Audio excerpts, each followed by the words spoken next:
O Show. This is the Big O Show. This is the Big O Show.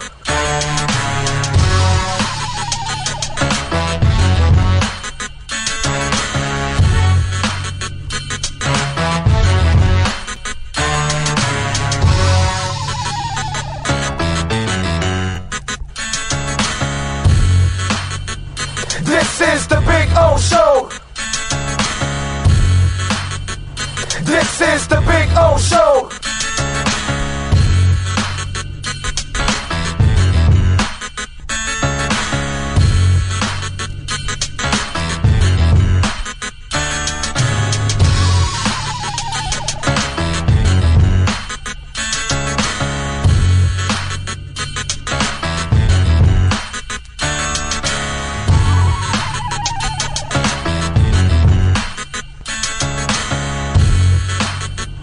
This is the Big O Show. This is the Big O Show.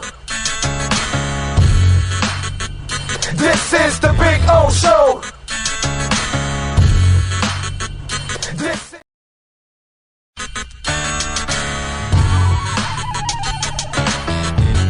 So here we are. I wanted to show you the backyard again because we had some trouble last time, but you know, CuttersEdgePro.com does some amazing stuff, and there are the boys and the girl.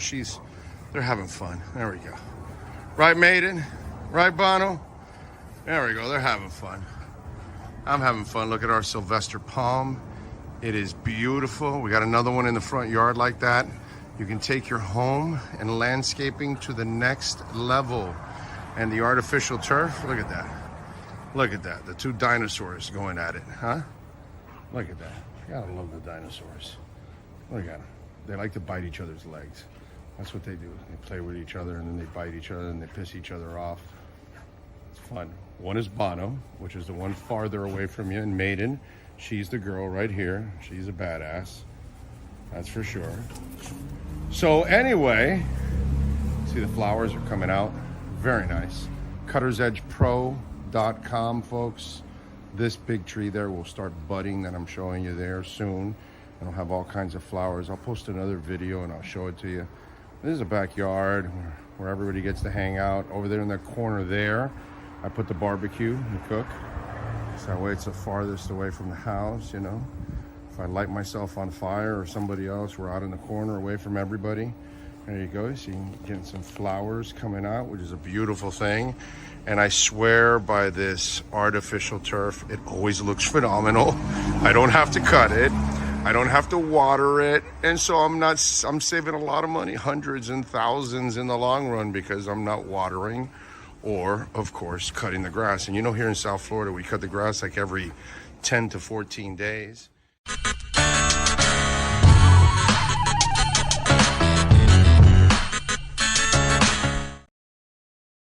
For over 16 years, EJDConstruction.com has provided South Florida residents quality craftsmanship, accurate project management, and exceptional service. That's why EJDConstruction.com is an A-rated member of Angie's List and the Better Business Bureau. When you're looking for the right custom home builder for additions or home remodeling, please call my friend Eric at 305-433-4843. That's 305-433-4843 for EJDConstruction.com.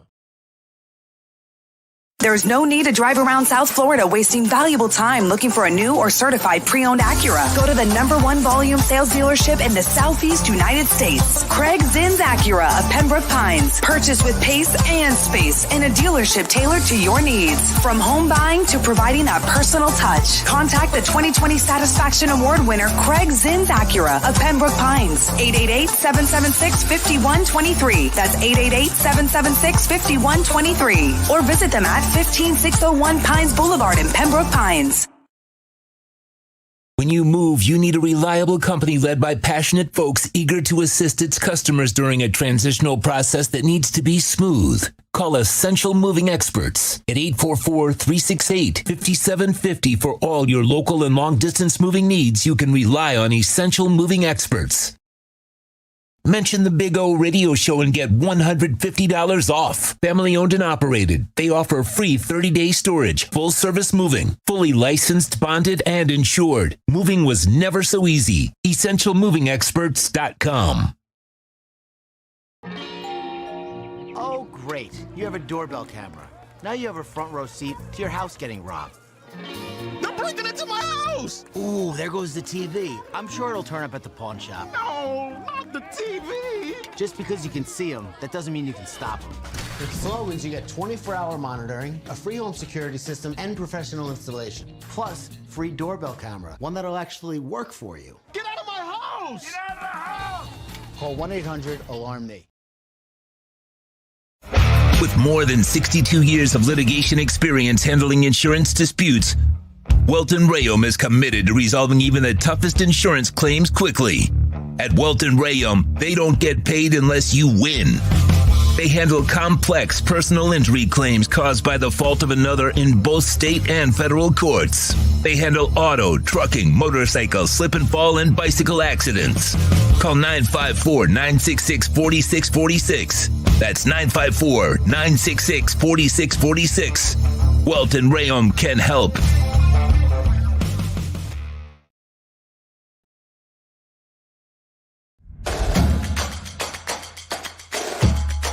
Welcome to Caneswear.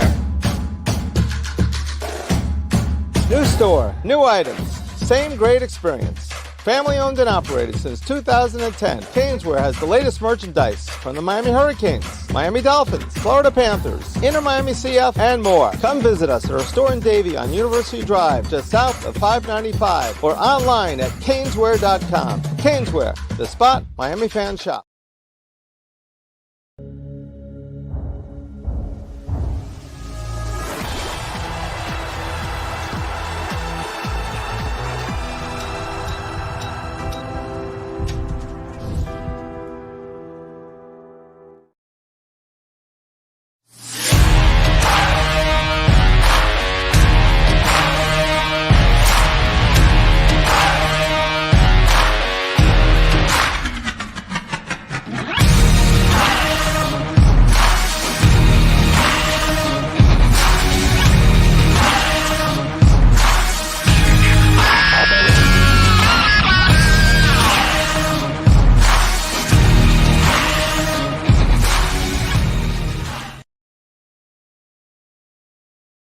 Statements or beliefs expressed on the following program by the host, guests, or callers are not necessarily the opinions of FantasyXS.com, Media Group Inc. ownership, management, sponsors, or website. When it comes to South Florida sports teams, very few in the media have witnessed, lived, and covered it like the Big O. Let's start the program dedicated to your favorite South Florida teams with a passion that's unmatched. The Big O Radio Show is on. Here's the Big O. Good morning, boys and girls. Welcome aboard on a happy Monday. Yeah. Happy Monday. Bitcoin up 4%. It was up 9% just a minute ago. Went all the way up to 29,000. So it was, just under 27. Now it jumped to 28, went to 29, came back down to 28 now. So I'm sure a lot of folks are getting liquidated with some of the shorts. So those that were betting on a little long, they could be doing better. We told you, spot coin ETFs. Now that Grayscale got theirs, got the news that that the SEC is not going to challenge, and they're going to be able to get their spot coin ETF eventually. They're going to convert that one. That is going to open up the doors, and explosion is coming, baby. So those of you that are in, you are going to win. That is for damn sure. So the market is green right now. Very interesting to see how that all turns out. Anyway, welcome aboard. You feeling good? I know the Kane stuff sucks, right? This season's over. We got a game on Wednesday and Saturday, kind of wrap up the season already. Baseball's over. We're watching the ALCS and NLCS. Marlins are out. They just dumped their manager. And Dolphins is our saving grace right now. Panthers are 0-2. They're back in action tonight. Heat are in the preseason. So it's really the Dolphins that are carrying us at 5-1 right now. And here's the game, man, coming up on Sunday night. This is the one I'm waiting for. This is the threshold that I need this team to start crossing consistently. And so this is the first step on Sunday night. You know, what I love, and we talked about this yesterday on the postgame show, you're not going in with any dirty laundry. And that's the beauty of Sunday night. Sunday night, you're not coming in with, well, we got to win, bro, because you lost to the Giants or you lost to Carolina, which would have been a disaster. So at least you took care of the teams you're supposed to take care of. Now, let's see what you got. And, man, the Eagles lost. So, you know, they're beatable. The Bills play shitty against everybody else, and somehow or another they come up with one hell of a performance, you know, against the Dolphins. So it's just one of those things. You can't. Here are the Browns with the backup quarterback. You know, Deshaun's out with the massage therapist, and somehow or another they beat San Francisco. It was a wacky day in the NFL yesterday. The Bills should have lost if Brian Daboll and Tyrod Taylor knew what the hell to do with the ball when they're in the red zone. They should have won yesterday. And that would have been amazing that the crappy Giants would have beaten the Buffalo Bills and would have knocked the Bills 2 games behind the Dolphins. That would have been pretty cool if that was the deal. So wacky weekend. I see the Fire Cristobal is there already. That's not going to happen. So you guys can get off of that trip. They're not going to fire Cristobal. He's not doing the job. There's no doubt about that, but they're not going to fire him. We'll see what happens by the end of next season. And then I will kind of make a determination on what the hell it is. But right now, wow. He is a bad game day coach. That's all I can say about Mario Cristobal right now. Until proven otherwise, I am not impressed with him at all as a game day coach in a year and 5 games with the Hurricanes.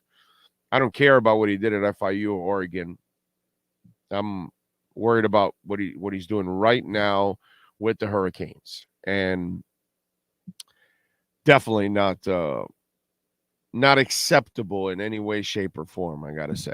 So, you know, it is what it is. What can I tell you? Steve Chapman is first in the house. I see on the chat board.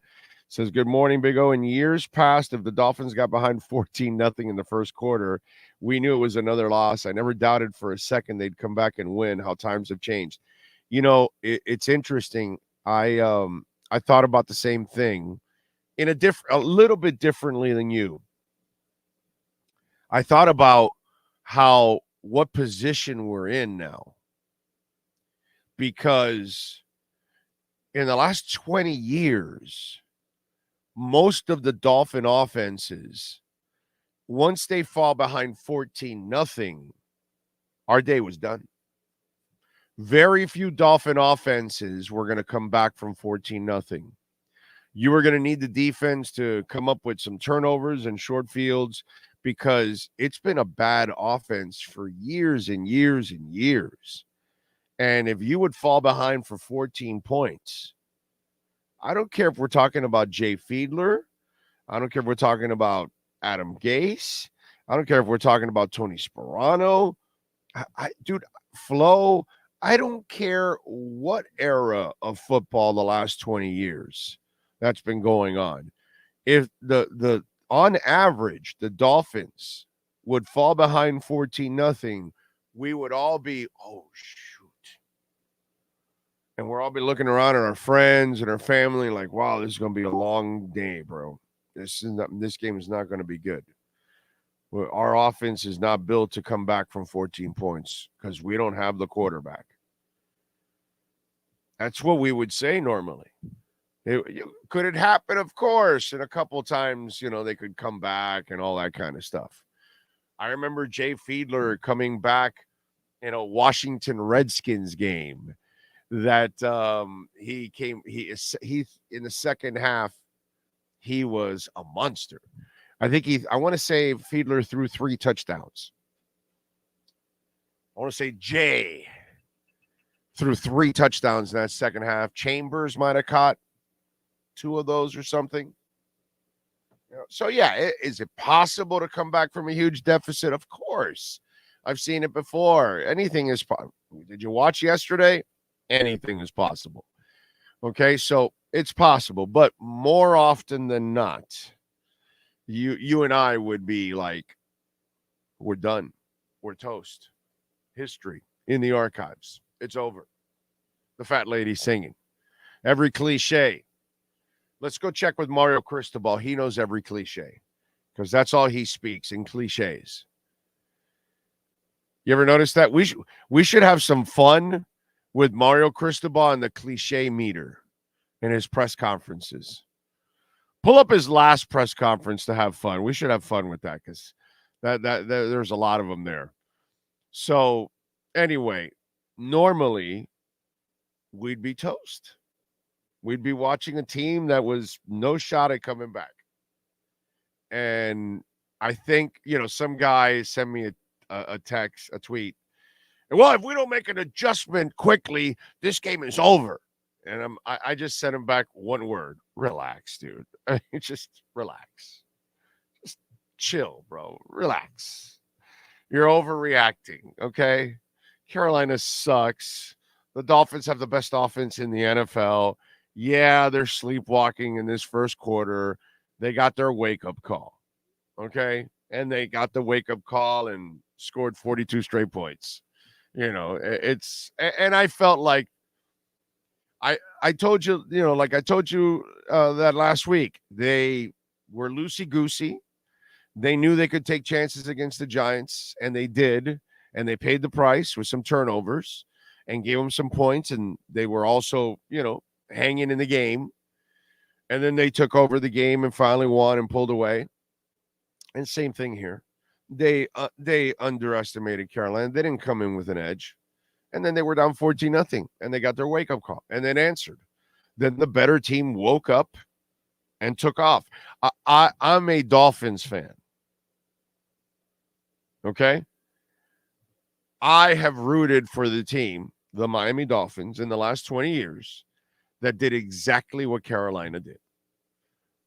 Just like I told you, there's been a couple times that they've come back from a deficit and all that.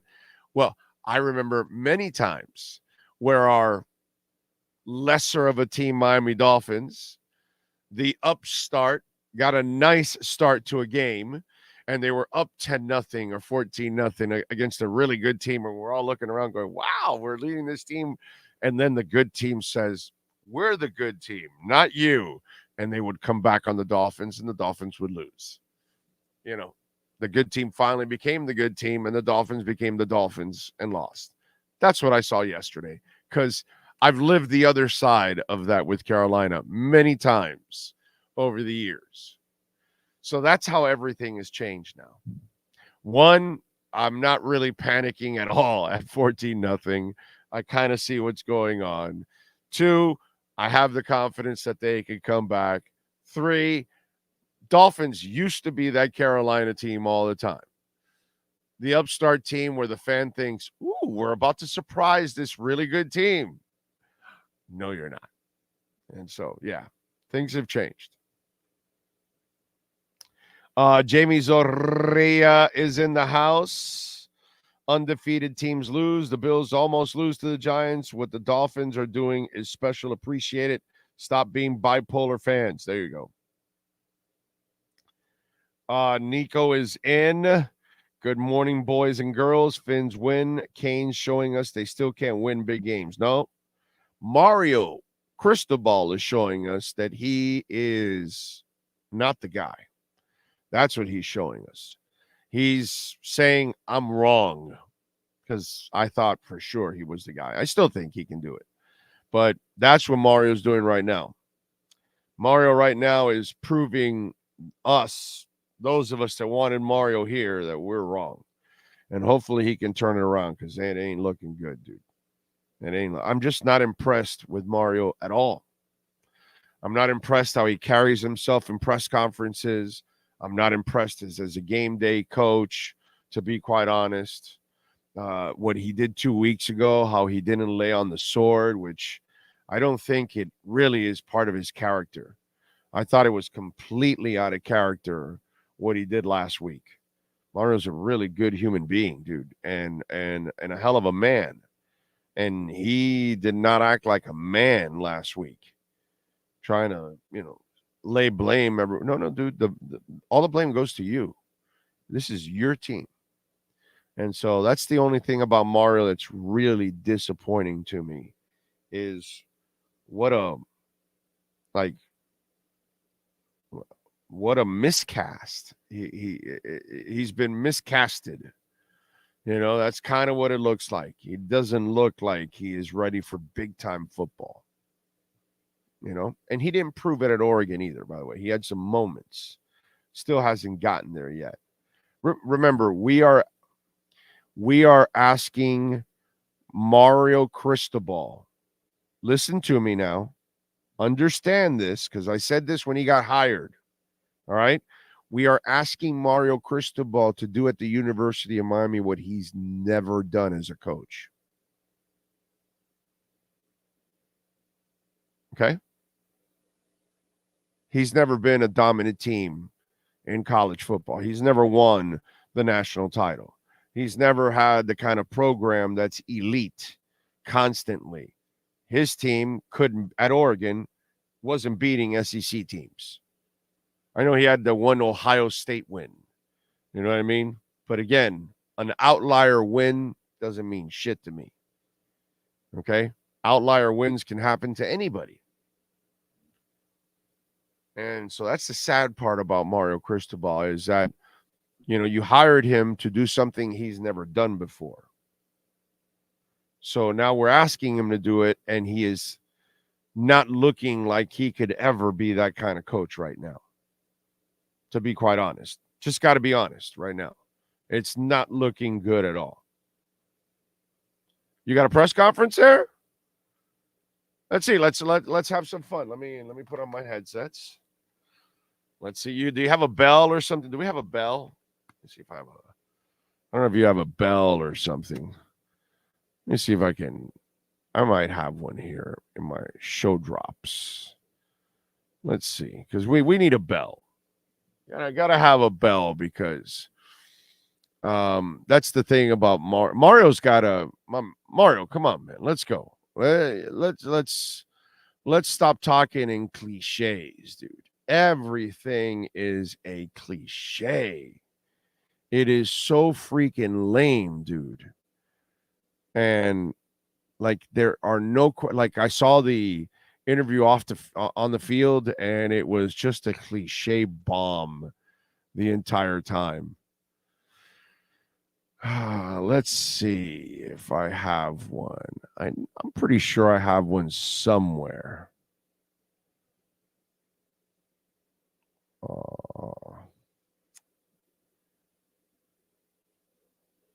Okay, not on this one.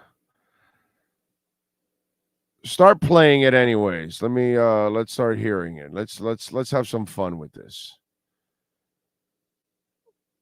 Let's move forward with it. All right. Good evening. Well, first of all, credit to North Carolina for winning the game. They got a good team, good players, and certainly found a way to get it done A lot of good effort on the field in the first half. Certainly felt like we were affecting their quarterback, albeit the one fumble that we started finding our way offensively and moving the ball down the field, affecting their quarterback enough to put ourselves in a position to take the lead right before halftime with a drive. They came out in the second half, took the momentum with the big play and the touchdown, and then we had a successive series where we turned the ball over. One, I believe, was on a snap. The other one on an interception, then find ourselves at the end just trying to catch up, with time running pretty quickly. Again, obviously disappointed, especially after we felt we were progressing in the first half, and credit to North Carolina as well. So questions, please. Mario, when they went up tempo offensively, it seemed to really work for them. They were creating a lot of confusion. How big of a factor did you think that was? They're good at it. Getting lined up to it is always the issue, and simulating their tempo is difficult. They do, again, a really good job, and sometimes they catch you in a misalignment. Sometimes they catch you in a moment of fatigue. But they had success with some of their tempo stuff. We had some success early, throwing them off with some of our pressures and stunts, but they. The play count, as it got higher, their tempo was more effective. Mario, Tyler, I think, had a career high yardage, at least a lot of touchdowns tonight, but he still got hit hard and had, I guess, a tough game also. Can you talk about how he is and his we had heard on ABC something about his hand. There was just all kinds of stuff going on. How is he? No, I think when we were in catch-up mode, it's difficult on him. It's difficult on the offensive line. You're sitting back there and you're protecting and drop back, and that's very difficult to do, in 5- and 6-man protection for a while. I know he took a shot, earlier in the game when he threw the touchdown pass as well from a free hitter, which again is outnumbered in protection, but he's really, really tough. Right now, I mean, it's that kind of game. It's too much right now, and he's kind of explaining some of the stuff, so we're not getting him in the juicy parts. We have to get him in the heated moments, right? It has to be like post-game, like right there. This is the day after, the post-game presser type. You got to get him like in those pressure moments. Here's a little bit more relaxed. This was right after the North Carolina game. How's that?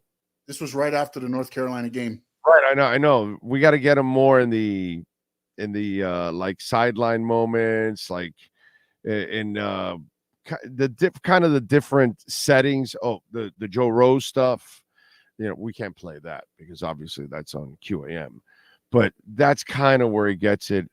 I don't want to play the whole thing because it gets more cliche-ish and a few more questions, but I think it drags a little bit. And right now, I don't want to do that right now. So not a good idea on my part to go into the cliche searching for him, but he does a ton of it. So we'll get to it. We need to set it up where we have a little more fun with it. He's loaded with excuses, by the way. What do we got here on the chat board? I'm a big Mario guy, but damn, he sounds robotic when he's a Hurricane. Where's the Hurricane charisma at? Not ready to jump off the ship. 2025 will be a different story, hopefully. Let's hope. I need to see something next year. Like, I really need to see it going in the right direction next year. I will start to be getting off the bandwagon next year, and year 4 will be a hot seat year for me if he doesn't show me some real drastic improvement in year 3. I don't have time for this, dude. It's like you can't have stupid coaching. I'm sorry, and it's been terrible coaching that's been going on, and the mistakes that are being made are elementary mistakes, the kind of mistakes that coaches make when they're in lower levels, not at a major college. I'm sorry, I just don't have time for that. So as much as I like Mario, you got to get your crap straightened out, dude. The Canes don't have elite players to win against a good team, so if you want to, bro, it's Georgia Tech. What are you talking about? It's Georgia Tech in North Carolina. North Carolina is not elite. We're not asking Mario to beat Georgia. We're not asking Mario to go beat Alabama. We're not asking Mario to beat Ohio State right now, dude. It's UNC. That's not elite. In fact, nothing in the ACC is elite. So we're not, this is the ACC we're asking him to perform at. What's elite in the ACC? Florida State's pretty damn good, but they're not Georgia. So come on, man. This is the ACC. This isn't that's the other thing. We're not asking Mario anything impossible. It's the ACC. Another crappy conference. Come on. During the games, he is a cliche. Right, exactly. You got to get him during the games. He does a lot of cliche stuff during the games. Like I said, in the heat of the moment, you kind of get him. And when he's, all hot and bothered, it's all cliches. They don't know. They don't know what they're about, Big O. Right now, Mario doesn't know what the hell he's doing. I like it when Big O says he doesn't have time for this, like he owns the team. Well, I kind of do. I mean, really. Think about this. I'm on a great streak in 30 years. Every single coach I have said needs to get fired, gets fired. Undefeated. I've never said fire a coach and then that coach stayed there and they kept him. Like some of you wanted to fire Spo. Not me. Bumpgate and all. I stuck with Spo all the way. So I do kind of own the teams. Because basically, we kind of tell you that GM needs to get fired, and boy, that GM will get fired. And then that coach gets fired, and when I say that coach needs to get fired, that coach gets fired. So if you coach in South Florida, you never want this show right here to say you need to get fired. Why? You will get fired. Guaranteed. So I don't know. Fiscally, I may not own the teams, but I kind of run the show every single time. So undefeated like the Dolphins 72 season. Undefeated. So I don't know. I may not own the teams, but something happens every time I say hire that guy or fire that guy. I did say hire Chris Grier. I don't own the team. They hired Chris Grier. Damn it, man. So I don't know. You may say I don't own the team, but it's kind of strange that everything that I say ends up happening. So, take it however you want.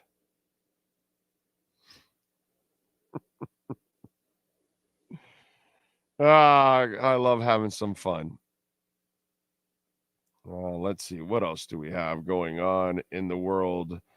Abner, thank you, sir. Appreciate you for a little love on Cash App. Cash App or Venmo. You can make a donation at Cash Big O Show. Dolphins fans since 69. Happy days are here again. Amen, dude. A freaking man.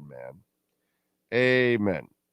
And let me tell you something. This is a team, as I've been saying for a while, this is why I was incredibly pissed 2 weeks ago. This is a team that can be very, very special. They have it. They just got to put it all together. And this league is imperfect. So everybody's beatable. You saw San Francisco yesterday, although Purdy drove them down for the winning field goal. Now he struggled without Debo and without McCaffrey. I get that. But at the end, he did drive them down for that game-winning field goal. So you got to give Purdy a little credit for that. It's not his fault necessarily. He wasn't great or anything, but in the end, he kind of put him in position, and then the kicker ended up going wide right there.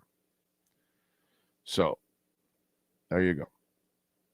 Oh, tell me that Kim Eng leaving isn't just about money. Man, baseball has not been very, very good. Oh, it's all about money. It's all about money. So apparently they wanted to pick up her option, but they didn't want to give her an extension.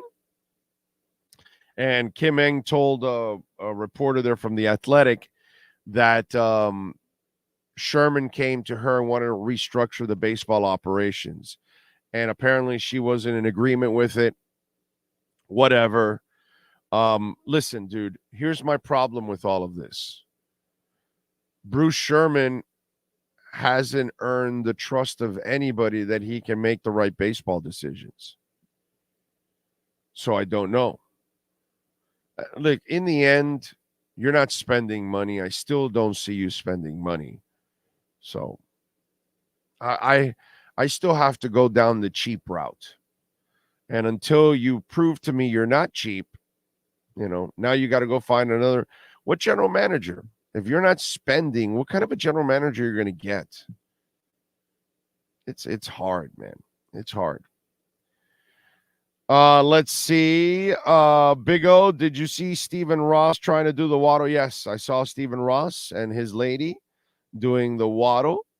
And when you're a billionaire, baby, you can do whatever you want. Look, man, Stephen Ross is a really good man. He has a good heart. He means well. He wants to win.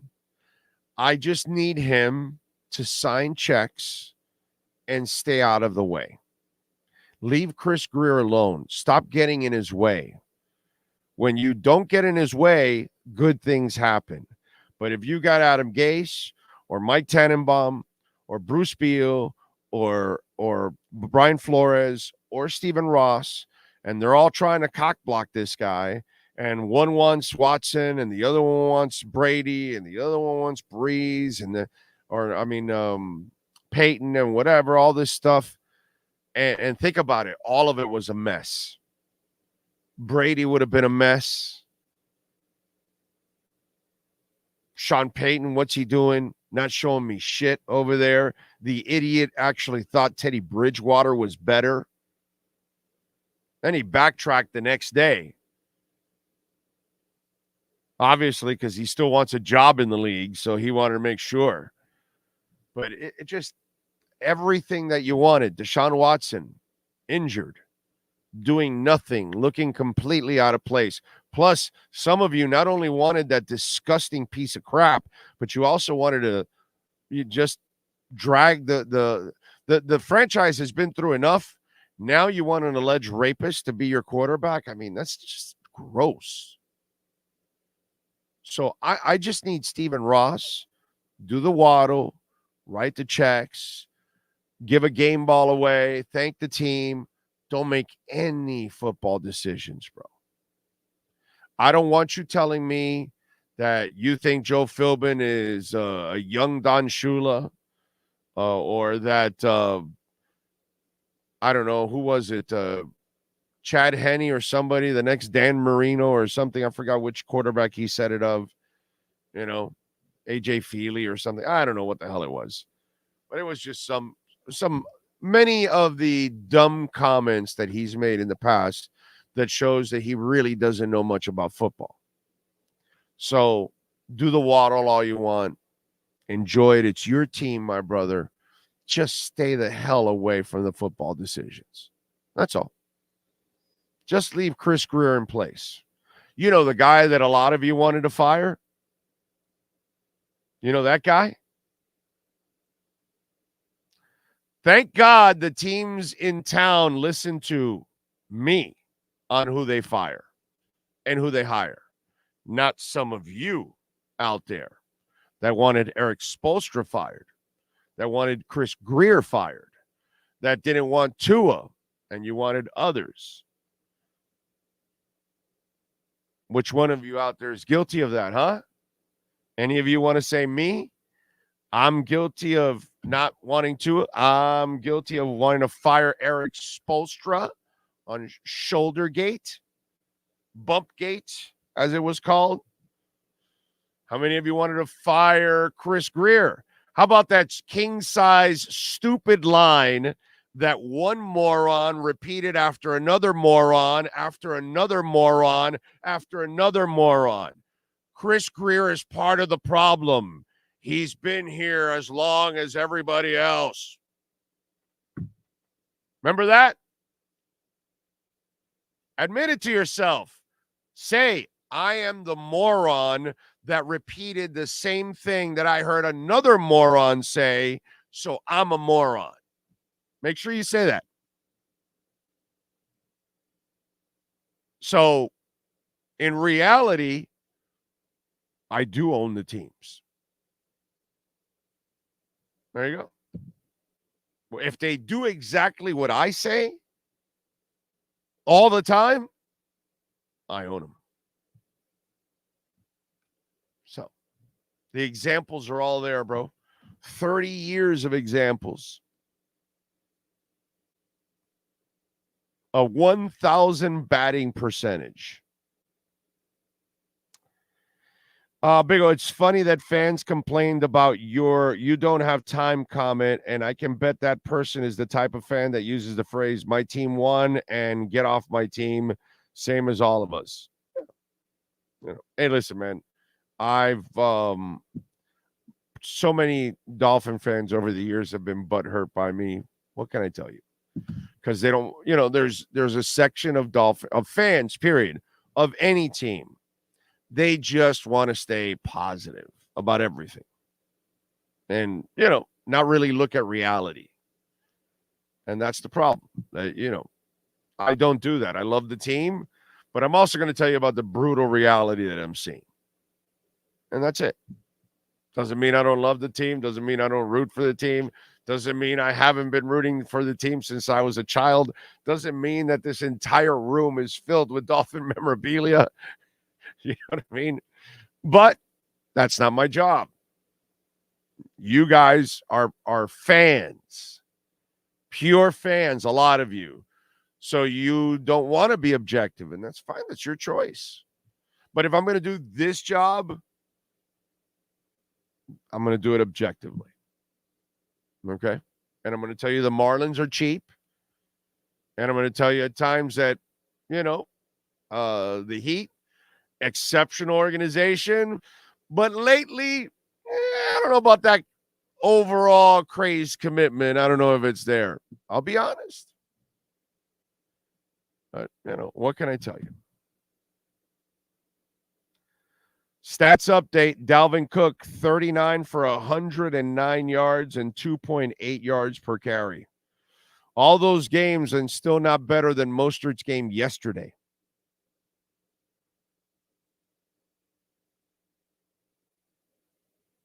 Louis Beltran says, who's Dalvin Cook? Important question for us old folks. Was Chrissy on Three's Company light years hotter than Janet? I was a Janet guy. Okay, not to tell you that Suzanne Summers wasn't a beautiful woman and all that, but I was a Janet guy. So, I was a Marianne over Ginger. A lot of guys were Ginger. A lot of guys were Chrissy. I was Janet.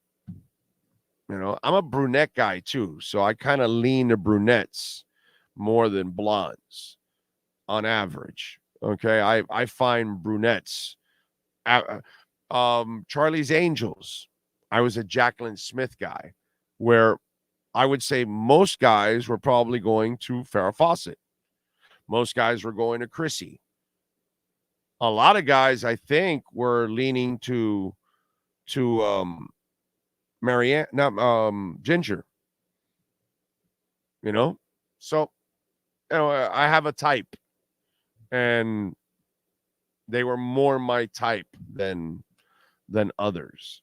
So that's why. So again, Suzanne Summers, beautiful woman. Can't take that away from her. But yeah, I was a Janet guy. And by the way, watch Three's Company. On the back end of that show, Janet has like completely matured. She got better as the show got older. Mad props to Janet. She got finer and finer as that show went on. I don't know if you noticed that, but just saying. It's kind of like if you watched that 70s show, Mila Kunis, as she grew up, she was always cute, but like she filled out a little bit more, even though she's always skinny. But by the end, she kind of looked. And by the way, I was more of the other one in that 70s show, the redhead.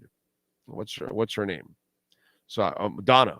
I was more a Donna guy than. But Mila, if you look at her like last 2 years of that show, you could tell she was like, maturing more and looking a little better. Radio host says he's a brunettes guy also. Super Boom says brunettes always win. Lenny says, I was a Janet kid. I had a huge crush on her at 8 years old. Janet was smoke show, dude. Joshua Lucky says the great value Marlins won't fully compete for a pennant until they expand the payroll, go big or stay home. Yep. And that's probably what she said. So you're going to pick up my option. You're not giving me an extension after we made the playoffs. And then you want to restructure the front office and whatever. She's not good enough drafting or what, or I don't know what the hell. Look, man, you made the playoffs. You hired an excellent manager. I don't have the ins of that organization. So that's the one thing I don't know. But if she's the one that hired Schumacher, then what more you want from her? I don't know.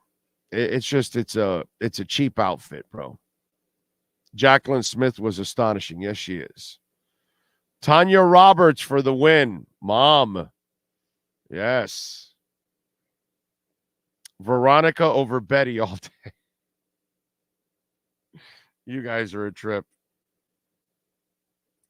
I had the poster of Jacqueline Smith on my wall. To me, Jacqueline Smith is one of the most gorgeous women I have ever seen in my life. Seriously, I thought she was just impeccable when it came to beauty. Yeah. Let's see. Big O, you can't go wrong with any of them. Amen. Radio host says last year Waddle had some crucial drops in a lot of games. Had one yesterday. I've talked about this since last year. That's the one knock on Jalen Waddle's game. He can never be considered an elite receiver until he cuts down on his drops. He's a very good receiver, but he drops the ball too many times. And he's got to do a better job with that. He has his brain farts. Broch's podcast says, good morning, Big O. The New York Football Giants were able to play very well against the Buffalo Bills last night. It shows that Fangio and his defense is not quite there yet. Yeah. Can't argue with anything you're saying there, my friend. You are 1,000% right.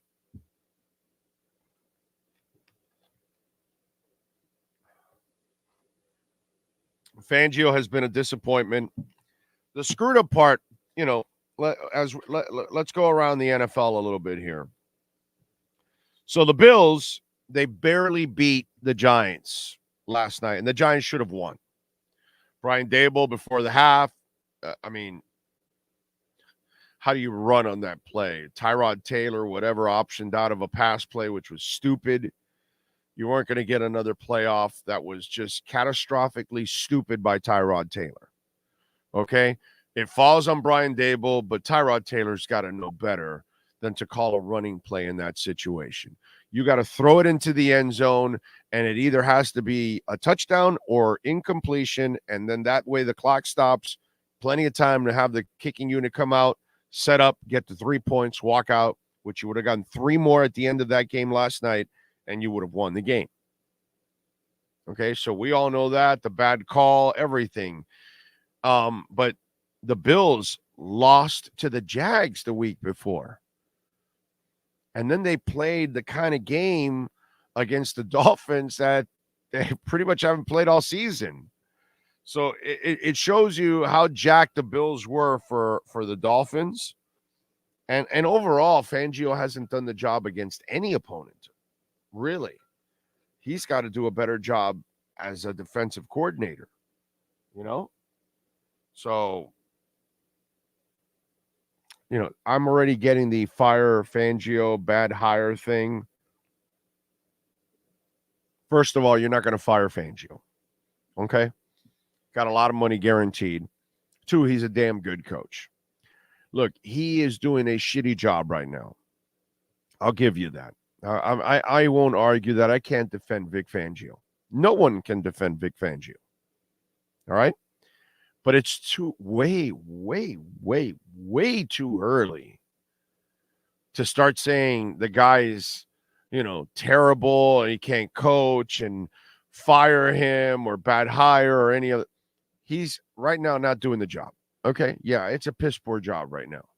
But we got to give him time. Okay? We got to give him some time. By game 12 or 13, if we're not seeing some, you know, improvement and a trajectory where you're headed up in a you know, much more positive direction, and a lot of the same crap is going on, then I'm with you 100%. This is ridiculous. You know, something's got to be tweaked here, right? Because then next year, you're going to bring him back next year, but then he comes back next year with question marks, which you don't want that. You know what I'm saying? But it's way too early to give up on the man. Way too early to say he was a bad hire. Way too early to say to fire the man. Okay? Things are ugly right now. But lots of coaches, really good coaches, have started off bad because they didn't have everything in place. They didn't have all the players. They didn't have the scheme down. People didn't know it, whatever. And then eventually it got better as the season wore on and into the next season. So we got to give the man some time. But you know, there's a lot of people. So Bills barely beat the Giants. Okay? Which shows you that what the Bills did against the Dolphins, okay, a lot of it has to do with rivalry and the respect that the Bills said, if we got to beat this team because this is a real threat to us. They probably don't look at the Giants or the Jags like a threat, and then that's why they gave them problems, and one of them even beat them. You know what I'm saying? Miami has got to be ready for them the next go-around, man. I mean, they're beatable. That's why I was pissed 2 weeks ago, because they're beatable. And you just got to go out there and get it done, man. Please. It's time for this franchise to take that next step. Hopefully it'll start with this Sunday. Jets defeat the Eagles 20-14. Jalen Hurts throws 3 interceptions. Zach Wilson still sucks. But Zach Wilson, as long as he doesn't turn it over, and he still makes bad throws, dude. He was bad. 19 of 36, or 19 of 33, I'm sorry, 186 yards, no touchdowns, no interceptions. So basically, defense wins it. Zach, don't lose the damn game. And the Jets were able to defeat the Eagles. Again, shows you the Eagles are beatable. Now, the Jets' defense is way better than Miami's. There's no comparison, okay? I don't want to talk good about the Jets, but their defense is nasty, dude. Nasty. It's going to be a pain in the ass to beat the Jets because of that defense. I don't think their offense is going to do much, but their defense, those boys can play, man.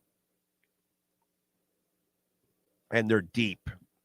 And they bring guys off the bench. They were missing a couple. They were missing Sauce yesterday. They're missing a couple players yesterday.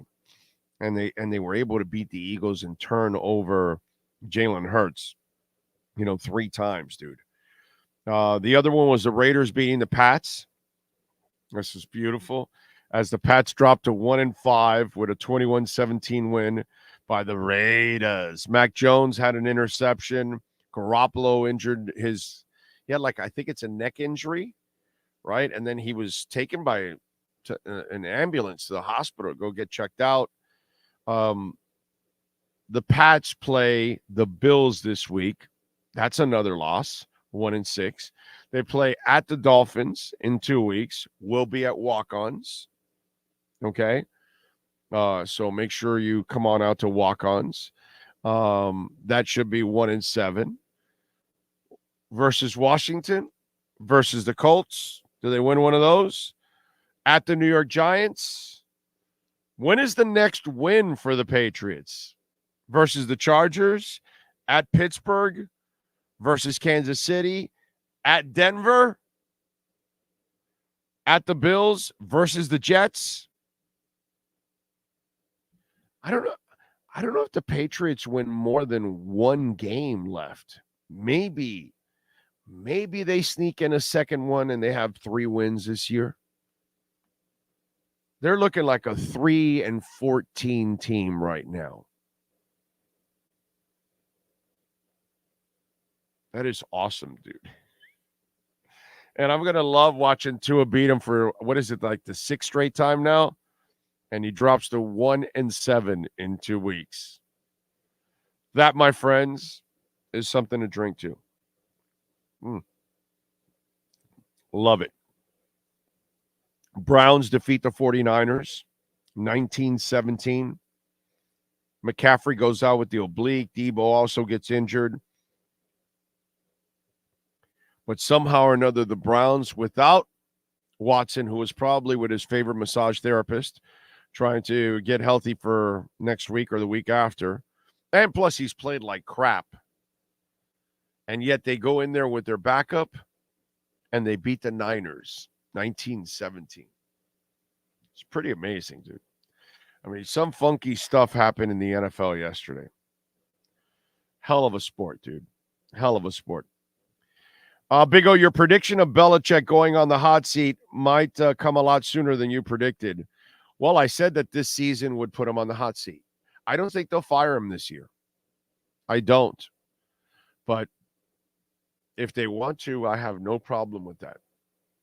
You know what I mean? Although there's a part of me that wants them to bring Belichick back next year just so he can have another terrible year and then finally get fired and just go through some real embarrassment, because it's nice to see him look like one of the biggest frauds in NFL history, because that's what he looks like. You can't be this bad without Tom Brady. You cannot be considered the GOAT, and the only guy you ever won with leaves, and you can't do anything on your own? Yeah, I know, that doesn't fly, dude. As I've been saying for a few weeks now, you're not the GOAT. No way. There's no way I'm making you the GOAT. None. By the way, we like talking about MVPs on this show, and Cutter's Edge Pro is the MVP here in South Florida, and William Quigley runs one of the best businesses here in South Florida. And when it comes to landscaping, there is nobody better in Dade, Broward, Palm Beach counties. Plenty of people use them. We've been telling you about Cutter's Edge Pro now for the last year, folks. So let's get into our Cutter's Edge Pro MVP of the night. Who's last night's MVP? For your complete landscape solutions anywhere in South Florida, there's only one MVP. CuttersEdgePro.com. Here's our CuttersEdgePro.com MVP of the night. It's a tough life when you're not appreciated. You perform for people, you do the right thing, you've got all the potential to be a heck of a player, but yet people don't believe in you. And I know you're saying, he's talking about Tua Tagovailoa. No.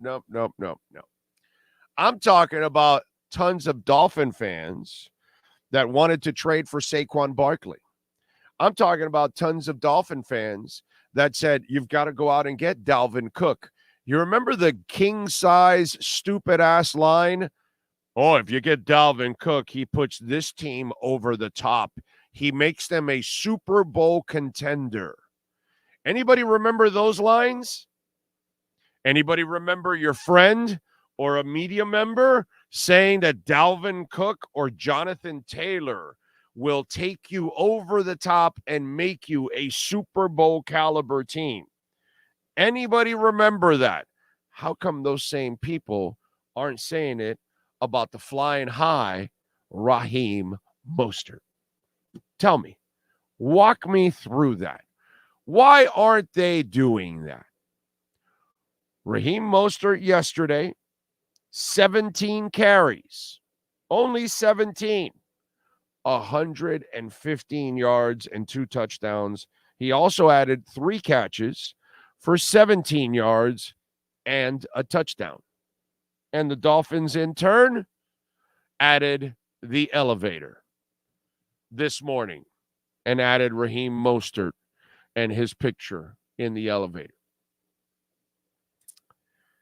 And this is a guy that all he's done is perform at an incredibly high level last year and this year. And this year he has 75 carries for 429 yards. He has 9 touchdowns. I think he has 2 more receiving. So I believe he has 11. Let me make sure here, because I'm pretty sure he has 11 touchdowns because he has 2 more receiving. Let's see here. Yes, I am correct. He has 2 more. So he has 11 touchdowns. The man is averaging 5.7 yards per carry. And all people wanted to do was replace him. And all Raheem Mostert has shown to you is that he is an MVP for the Miami Dolphins. He is our Cutter's Edge MVP of the night. He is the guy that you can count on week in and week out. He's the guy that is now starting to run. Well, last year he did it some that he freaked me out on it. He is running with power and authority. And he's also running with some kind of flying contraption in his ass because he's now getting up in the air about 50 inches. Okay? So Raheem Mostert, all right, is our Cutter's Edge Pro MVP of the night. The MVP of the night is brought to you by CuttersEdgePro.com. Servicing HOAs, condominiums, townhomes, commercial properties, corporate parks, and malls throughout South Florida. CuttersEdgePro.com. Providing South Florida MVP performance every day of the year. Elevator thing they do, it's kind of become this a thing, you know, and it's pretty awesome to see what they've done with that every week, because we kind of, especially after a good game, we're wondering what's going to be the picture of it. Sometimes we can guess because, you know, that one play that stood out in the game, you're like, okay, that's going to be the one. That's for sure going to be the one. Geno Max, thank you for the love on Cash App or Venmo. Cash Big O Show. That is Cash Big O Show. Cash App or Venmo. Cash Big O Show. Thank you, sir. Appreciate you as always. And remember, you can send in your questions, comments, Cash App or Venmo at Cash Big O Show. That is Cash Big O Show. Let's see. Big O, like I said yesterday, the Eagles and Hurts are overrated. I believe the Finns will make the Philly fans cry. Big win Sunday night. Let's go. Let's go. I hope you're right, man. Listen, I thought they could beat Buffalo 2 weeks ago. All right. And they didn't show up. I think I'm going to go out on a limb again, and I'm going to have some faith in them again. Okay. Because I believe this is a Super Bowl team. This is why I was so pissed two weeks ago, because if you lose, You're supposed to lose a really close game because you're a damn good team. So go play like it. Okay? This is an offense that has to carry this team, and the defense has to be opportunistic, has to come up with timely plays. They are not going to be a dominant force. That's not who they are. But I like the Dolphins. I really like the Dolphins this year to win it all. There's a reason why I keep talking about them. Last year, I like what they were doing, and I went out on a limb a little bit there. But this year's team, and once you start getting, you get Armstead back, I don't know how long he can stay healthy, but if you could get, once you get Jalen Ramsey back, and Phillips now just got back, once he gets himself into a groove, then we can hopefully see the Phillips that we were hoping for. You get Nick Needham healthy. All of a sudden now you've got great depth now, because now you got Kohu inside, you got Ramsey outside with X. Hopefully the X growing injury is not serious. And then things start to really turn. I just feel this team has all the potential to go to the Super Bowl. And what I saw last week, 2 weeks ago, was just bullshit. That's why I called it a fraudulent performance, because that's not who they are. They're better than that. So go out there and perform, man. And they should be able to get it done on Sunday. I'm going to pick the Dolphins against the Eagles. I'm going to put my faith in them again. Okay? And they better not let me down again, because I need them to start winning these kind of games. Because then I'm not going to enjoy the pad we have in Las Vegas. And I like going to Las Vegas. Okay?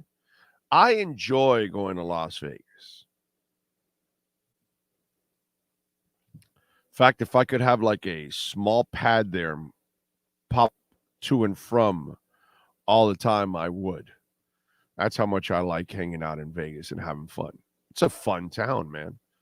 And I don't even go for the debauchery that like a lot of people would go, because Vegas has completely changed. It's pretty cool. There's a lot of sporting stuff. And then there's a lot of concerts, there's shows, there's a lot of terrific bars and awesome restaurants and everything. Vegas has completely changed. It doesn't have to be about strip clubs and gambling, your entire life savings away and all that kind of stuff. So that's, to me, that's where life has changed for me a little bit, especially for Las Vegas. It's such a cool place to go hang out and have some fun. Hear me out, Big O. Shula is hexting the Hootie from getting the record. I like it. I like it. A little Santeria. Swift is going to go off. Let's hope not. Philly is covering the 2.5 line. Bet big on Philly, then take your winnings and bet on Miami to beat KC. Wow, so you've given up on it. But, Eric, you're kind of normally very negative, so I kind of understand that. You normally – you come from a negative tone normally. I assume Big O and Omar – no, Omar is – I'm good with Omar. There's nothing wrong. Dude, those guys are doing their own platform. So it can't be – when you're on this platform, it has to be exclusive. It's business, guys. Let it go. Omar's great. Poop is great. They're fantastic. I wish them the best. It's not anything. They want to do their own platform. God bless them, dude. It's all good. That's it. Nothing more than that. All the insiders that are on with us are on exclusive. They don't have their own platforms. That's it. It's a requirement. Now, if you want to do your own platform, then that's fine. You go on your own platform, and that's it, because they're all sponsored here. So that's kind of part of the exclusivity on it. The only thing, like Cam can do NFL Network stuff, and Anthony Chang can do Miami Herald, and Ira can do Sunseno, but they can't be doing anybody else's. That's kind of what it is. It's pretty simple, dude. It's a business thing. They're doing their own, so I can't have them on here, and I'm not going to have them sponsored when they're doing stuff somewhere else, because then it's watered down. Pretty simple, ladies and gentlemen. There's nothing complicated. There's nothing personal to it. None of that, bro. at all. Marcel is no longer on there. ESPN told him he can't do it. So, and I love Marcel, and he's not happy that he's not on anymore. Marcel says he gets more reaction from this than actually being on ESPN. Just like Joe Shad. Joe Shad gets more reaction from being on this platform than he does from his work at the Palm Beach Post. You know, that's just the way it is. There's a business to all of this. You know, you guys are too tied up with your little fan bullshit at times. And maybe you guys are, you know, maybe you watch all these other YouTubers, right? And God bless them all, dude. They're all doing well on their own and all that. But it's not what we're doing here. This is and by the way, what we do here is a talk show every day. Obviously, we have a lot of Dolphin information. We break more Dolphin stories than anybody out there. That's not even close. Okay. But we talk about the Heat, and we talk about the Marlins and the Panthers and Inter Miami and life and crypto and politics and music. And, you know, so it's different. This is a completely different type of show than what anybody else does out there. So I'm not a Marlin-centric or just Dolphin-centric or just Heat-centric or just, you know, Inter Miami-centric type show. This is a talk show. So we are completely different. Okay? Nobody does what I do. You know, it's just a completely different monster. And it's a business. It's what I keep trying to tell you folks out there. I love Omar. I love Poop. They're fantastic. Okay? Got nothing against them. Sure, I can have fun with some of their crazy ass opinions. That I can have a field day with. Okay? That I'll do. Doesn't mean I got anything against them. I love Poop. But if he tells me that Teddy Bridgewater can do the same stuff that Tua does, yeah, you know, that's where I'm going to have some fun with that because, you know, there's zero proof or truth to that. But Poop can believe that. Or I can bust Omar's balls with, you know, the cap counts one week and then the next week it doesn't matter, you know. That's it. It's ball busting. That's all it is. That's it. Nothing more, nothing less. Okay? That's all. So I'm not sure what anybody's trying to make it out to be, but I'm running a business here and I make the decisions on how I'm going to run this business. And that's it. It's pretty simple. Damn, it sucks about Marcel, but ESPN, I guess, it's like one of those things, you know. What are you going to do? So it is what it is. Oh, we got Frankie, we got plenty of insiders, and not for nothing, but I give plenty of insight myself. I think I break more stories than everybody else, so it doesn't really matter. You know what I mean? So, I mean, it's Pelissero saying this weekend that he thinks that Jalen Ramsey is going to come back early. Meanwhile, who's the one that said he was coming back early before everybody else? Doesn't matter, bro.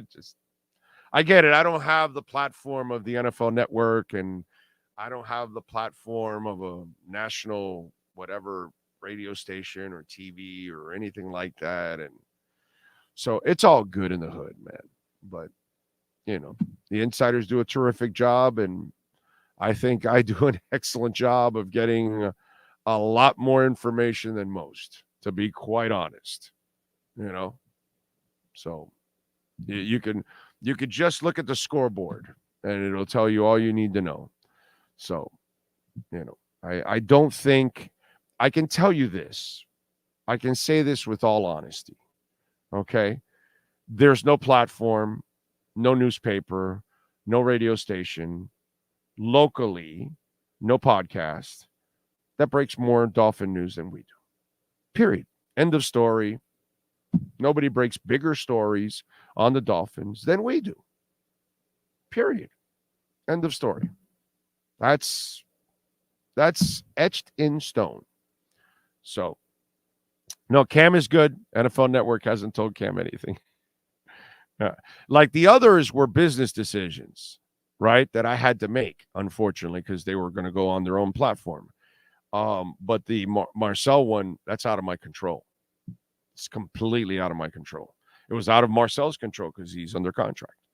So unfortunately, they blocked him, and not cool because you're stopping somebody from making extra money, and it really doesn't compete with you. But it's interesting. ESPN is well versed with our platform. Looks like it, and the NFL is well versed with our platform because they're watching us.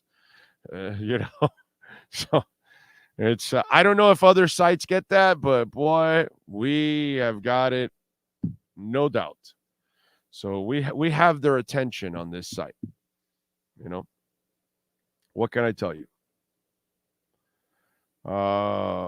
Poop called me a fan. I am a fan. It's true. He told me that also personally. He goes, "No, you're such a fan now." And I go, "Why?" Because I believe in McDaniel and Tua. Because really? Oh, so I'm not a fan when I say Tannehill can't play. Or that Joe Philbin will turn into nothing. So I'm not a fan at that moment.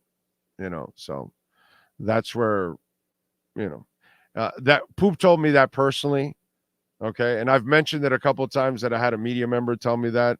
It was Poop that told me that I was a fan. And I told him, bro, that just fits your agenda. That's all. Because why weren't you telling me that when I'm ripping the team? So when I'm ripping the team because they're bad, whether it's Wanstead or Philbin or Flo or whatever, I'm not a fan. But because I believe that they have a quarterback finally, and I'm the only one in town in the media that said Tua was a good quarterback in the first couple of years, I'm a fan, or maybe because I'm objective. You know what I mean? It's convenience, bro. And so that's where Poop is completely wrong. That's where I normally school him on all this stuff. Like I school most on all this stuff because I school most when it comes to the Dolphins. It's just kind of the way. It's been the way for me for 30 years. I'm more right than wrong on the Dolphins and mostly against most. And I was more right on Tua than he ever was and ever will be. So, I get it. It's maybe some frustrations because he was dead wrong about Tua and I'm dead right about Tua. So, that's all it is. Bro, it's ball busting. And as I told him straight up, he's not absolved from it. Nobody in town's absolved from it. I will bust everybody and anybody. That's it. Period. End of story. I don't care who you are. So, I can turn around the same thing. He told me, I'm responding to that because I heard it directly from Poop. He told me the same thing. And and as I told him, he's full of shit. You know what I mean? Because how does it make me a fan? Because I'm objective? Because I'm the only one right about Tua in town? Because he was dead wrong about Tua? And because he's dead wrong about Teddy Bridgewater? Give me a break, dude. He puts Teddy Bridgewater in the same category as Tua. He can be mad all he wants about it, but he lost. Period. End of story. He was wrong about Tua. At least Joe Rose, who was dead ass wrong about Tua, and Greer actually admits it nowadays. Just admit it, bro. We're all going to be wrong. I'm going to be wrong. But I'm the first guy to tell you when I'm wrong, boy, I got that shit wrong. Just listen to the show. I'll do it all the time. So it's funny he calls me a fan because I believe in the Dolphins. finally in 20, anybody that's followed the show knows that I've killed the Dolphins for 20 years. That I've told you all the time, this isn't a good team. This isn't a good team. This is a good. So now that I'm telling you it's a good team and it's actually a good team, am I a fan or am I objective? Am I actually calling it like I see it? Right? Everybody else is bragging about Flo, and I'm telling you, no, that's wrong. He's not doing the right things. He's not doing the right things around Tua. And we got people, oh, Flo's a good coach. Flo's this, Flo's that. You were wrong. So am I being a fan? That's where Poop's argument holds no water, bro. Zero. You know what I mean? So it doesn't float well. So I got nothing but love for Poop, but you know, when it comes to the Dolphins, and Tua, I just happen to have a much better feel than he does. That's all. That's why I've been more right than he has about Tua. I mean, those are the facts. That's it. Those are the facts. While everybody else was jamming on Tua, I was the only guy in the media defending Tua and explaining to everybody else, Poop, Omar, what's it called? Joe, Beasley. I can go on and talk about all the different media members that were slamming Tua. And I was the only guy saying he's not the problem. The problem are the people around him. So apparently I understood the football situation better than all of the media locally. Apparently. But I'm a fan. Let's take out the pom-poms. On a side note, Big O has given these reporters a platform, and these reporters have grown even more. Oh, yeah. Everybody benefits from me. I've done more for people than they've ever done for me. Okay? All of them. Everybody. There's no doubt about that. Thank you, Frankie, okay? One thing I will feel great about whenever I walk out of this business, I have helped way more people than they've ever helped me. And Sean Stanley is maybe one of my top witnesses lately in the last few years on several places. I've helped more people, given more people chances, helped them elevate themselves, helped them raise their status, all that kind of stuff. I have done that over and over and over again. And I don't do it because I'm waiting for something in return. Nothing whatsoever. That's never been the case. So there's a ton of people out there. I'm the only guy putting money in the media's pocket. The only guy. I'm the only guy to do what I've done right now in 30-something years in this business, locally. Only guy. Anybody else bringing on a bunch of sponsors and a whole bunch of media members to make money? Nobody. Nobody does that. I'm the only guy that does that. So thank you, Frankie. I appreciate that. And I'm proud of that. And I'm always willing to help people. And I've helped more. And that's kind of who I am. I'd rather give than actually be the guy that is selfish and, oh, give me this, give me that, and all that. Or doing a favor just to expect a favor in return. You know? So that's why karma has been good to me overall throughout the years. Even through rough patches and dealing with this crappy business, I've had good karma a lot of times in the end to overcome the bad karma of this business. So, Big O, I'm seeing a trend with the Finns. It appears that in order to win, they have to hang 30 on the opposite team that may come back to haunt them versus the Eagles and KC. Pablo, the offense has to carry this team. That's the reality, my brother. They don't have a defense that can carry the team. The defense just has to be timely. That's the thing that I've been on now the last couple of days here. This defense is never going to be dominant. Not this year, at least. Maybe Vic can get it to that point in another year where he takes some guys out at the end of the season and add some pieces that might fit better for him, I can see that developing for Vic. But right now, remember what happened in the Chargers game, where it was a kind of a back and forth, and at the end, he got a couple blitzes in there and sealed the game. That's the kind of defense you're going to expect.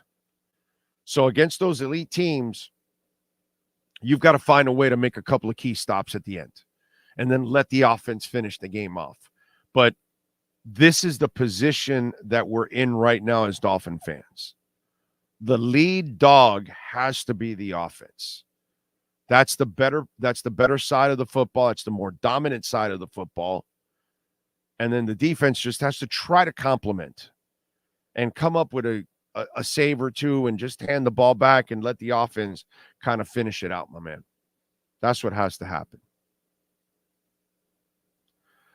Devin, let's see what you got here, my man. Okay, Big O, it's Eagles week, and I know Liam did a good job yesterday, but we need Connor back against the Eagles D-line. Let's see. I don't know how injured he is. You know what I mean? But I told you guys that there's a bright spot to it, right? Liam got more playing time, more experience, and he played well. I got to rewatch the game to watch him specifically. I haven't done that yet. I probably will do that tomorrow night, I think. But if Connor's not 100%, you need to get him closer to that because you want him to get over that thing. And if Eichenberg can actually do a good job once again, and even against better competition, that becomes a real blessing. What you don't want is Connor to go in there and then really injure himself seriously, and then he's out for an extended period of time. So I don't really want them to rush him back. And let's see what you got with Liam Eichenberg.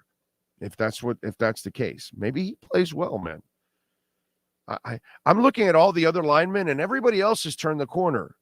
And now he came up with a decent performance. And I told you my conversations last week when, they're telling you, hey, man, mentally, he did everything right. He messed up on a couple plays physically, but that was the first time he played center. So if he has to play again this week, that's his third time. He should start getting better and better and better. So I'll be interested to see what happens one way or the other. If Connor plays, great, because he's a beast. But if Liam can play, I think it's also important to develop that, that depth. So I don't know. I just think it's not, I'm not going to panic that much. Karoon says, Big O and Dudley revolutionize how we listen to sports. I can also celebrate or cry with other Dolphin fans, which I never did 3 years ago. This platform has been huge for me. Thank you, Karoon. I appreciate you. Chad says, thanks to O, I got to work in sports media as an intern and help this platform. So grateful for it. I was at Heat Media Day last year inside Dolphins training camp. So thank you, O and Sean. You're welcome, my brother. Appreciate you. You've been around, so you know. So Michael says, listening to you for years, you are a true Dolphins fan. Bro, if you haven't picked up on that, if you haven't picked up that I am a complete hometown fan, then you don't really know me. You know what I mean? It's just I'm going to say the truth about our teams, unfortunately. And so I'm not going to run the kind of show that is just all about pom-poms and everything will be all right and all that. Sometimes it's not all right. And I have to tell you that it's not all right. Somebody has to tell you. Now, if you don't want to hear it, then I get it. Like I say, man, my show is not for everybody. It's just not. If you're a little too sensitive and you're too much of a fanatic, you're not going to want to hear the truth about your team sometimes. That's just the way it is. I get it. That's fine. Man, everybody likes different things and goes with different folks. That's just the way it goes. And I don't have a problem with that. God bless all of you out there. I hope, you pick and choose whoever you want to listen to or watch or whatever. And we'll just keep doing our thing and hopefully bringing you the best information on anything and everything. It's not just Dolphins. It's everything that we talk about in life overall. So we try to do a little bit of everything here. But Big O, as long as the Finns make the playoffs and win their last game, it's fine by me. Boy, that'll be really good. God, if I'm in Vegas and they're winning a Super Bowl, my Lord, I don't know how I'm going to handle that night. That's going to be pretty freaking awesome. So yeah, I am a fan. Yeah, I do give a shit. So when things aren't going well or they're not doing it right, yeah, it's going to bother me because it's going to bother you. And that's the connection that you and I have that you don't have pretty much with most of the media members, because most of the media members aren't from South Florida, don't really care about the local teams. They're just using it as a story, and it's her job, and it's a stepping stone to move on somewhere else. I, on the other hand, am here permanently, and it's because I want to be here. It's because I love South Florida, and I love my South Florida teams. So I'm actually going to care more, even when it's bad, and I'm going to tell you why it's bad. And I think that that's a major positive for anybody that roots for South Florida teams, because at least you got a host here that actually cares about what's going on, good or bad. Not just, hey, let me tell you, and that's it, it's over. Yeah, I care. So it's a little different. Big O, do you think Miami scoring so quickly on drives hurts our defense because they are on the field a lot? Nah. You're gonna end up with some more plays. You know, the Bills and the K gun had that for many years because Kelly and company would score so quickly. The Fastest Show on Turf also did that too. But this is kind of why you need to be carried by the offense, because it shows how powerful they are. Okay, so your defense is going to be on the field a lot, and you're going to give up some points. You just got to find a way to make a stop or two and give the ball back to your offense and find a way to seal the game or win the game or whatever it is and what position you're in. But you cannot change who you are. Like, what was it yesterday? Somebody, what was it? They were saying, who was it? Oh, it's Furones. And Furones was saying, like, don't score too quickly on one of the games we were watching last night. And I tweeted him back to him, you got to score when you can score. You know what I mean? And if you have to leave time on, well, then now it's a team game. So now the defense has to go out on the field and get the job done. So I remember years ago, I don't know if you remember this, there was this big old controversy, right? They didn't want the Dolphins to score so fast, so they wanted Ronnie Brown to run right up to the 1 yard line and take a knee. And Ronnie scored, because you can't assume that you're going to score after that, because there could be a fumble, a mishandling of the snap, whatever it is, and you end up losing the game, Mario Cristobal. You know what I'm saying? So anything can happen. And if you have a chance to score, you score. And let me tell you, there were Dolphin fans that were pissed that Ronnie Brown scored. And I was like, what? He has to score. Too bad. If the defense can't do its job, then, what are you going to do? But there was no guarantee that if Ronnie, puts the knee down at the 1, that guaranteed you're going to score after that. Anything can happen in football. They punch the ball out and you're done. And now you're kicking yourself in the ass. So you got to play your game, whatever it is. And if you have a high-powered offense that scores quickly, whether you're the Greatest Show on Turf, whether you're the K-Gun, or you're the 2023 Miami Dolphins, okay, the Greatest Show on Turf, on Surf, I'm sorry, the Greatest Show on Surf, okay, you be who you are. You can't just, let's go at 60 miles an hour. Our normal 80. Nah, let's pace ourselves a little. No. Play the aggressive style that you play. And everybody else has got to do their job. That's why it's a team game. That's the beauty of football, dude. It's a team game. Let's see. Austin Jackson deserves some big props. Big man is stepping up. Yeah, he's been fantastic.